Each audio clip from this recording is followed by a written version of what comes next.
In this video, you will learn what are various ways to troubleshoot your Netgear Range Extender device EX6110 in case if you are unable to connect to your PlayStation or faces an error, or maybe a weak signals.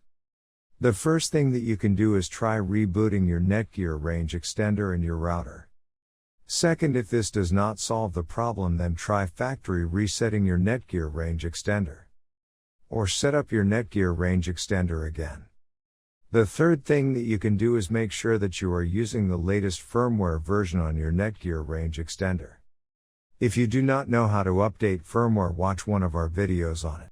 Before heading ahead into the video, in case you are facing any issue with your Netgear Range Extender device, get in touch with our Netgear experts. Thanks for watching our video, and do not forget to like, share, and comment on the video, so that you never miss any video from our channel.